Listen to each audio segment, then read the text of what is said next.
Now, how did you connect with Ice Cube and Mac 10? Did you have a prior relationship with them? Did you know them, or did you meet them when y'all did that record, or how was it? Um, of course, we all knew of each other, especially after I did Burn.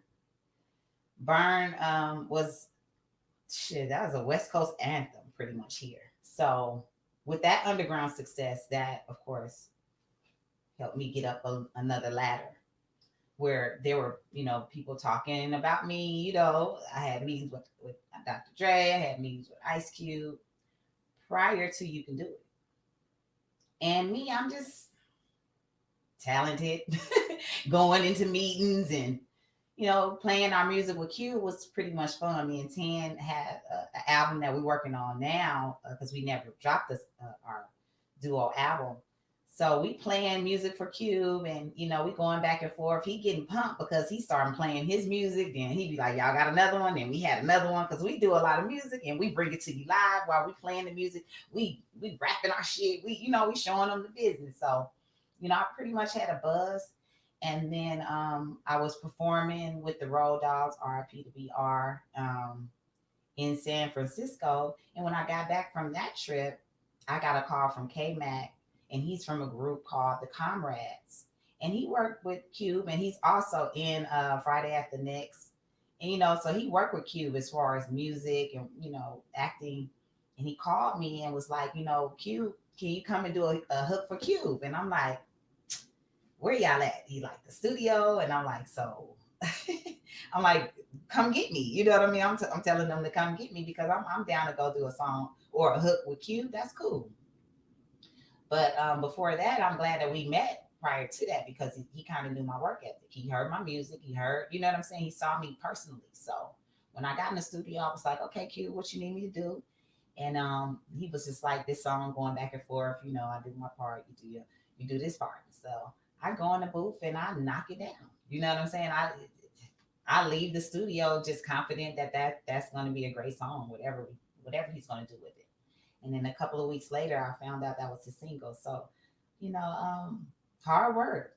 I got a cold work ethic. I will work under any circumstances to get something done.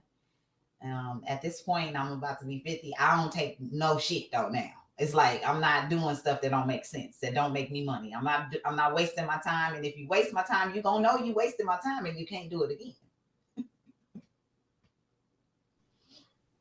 Right. I appreciate you sharing that classic studio session. Man, you said a lot. But like you say, when somebody wastes your time one time, they say, fool me once, fool me twice, shame on me. Let me see. Okay, now my question is this. You were a part of the Up in Smoke tour? Yes. Mm-hmm. Oh, can you talk about that a little bit? Because that's like the greatest hip hop tour ever. I think so too. I believe that is the best, if not, one of the best concert tours that have great new and classic artists involved because I pretty much was a new artist on the Up in Smoke tour.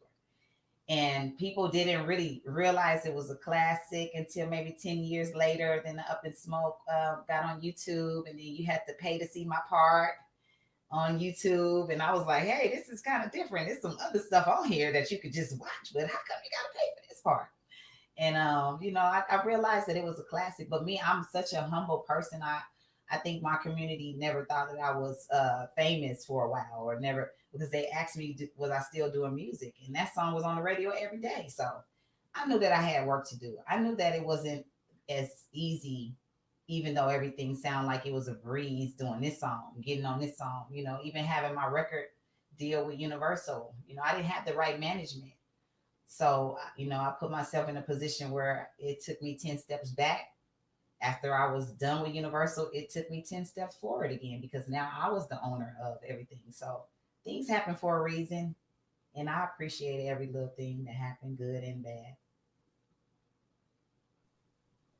Yeah, most definitely, man. That's amazing. I mean, you could just imagine a person saying, "Yeah, I went to the Up in Smoke tour." That one time in a city, they will remember that forever. But for you to Only even tour, you know what I'm saying? Went different places, where I saw my loved ones in the audience, and they were just tripping because now they was like, wait a minute, that's Toy. People from school, and they was just like, oh, I know I didn't see Toy. Even when they just heard my voice on BMF, you know what I'm saying? People was like, that's not her. And my auntie, she know my voice.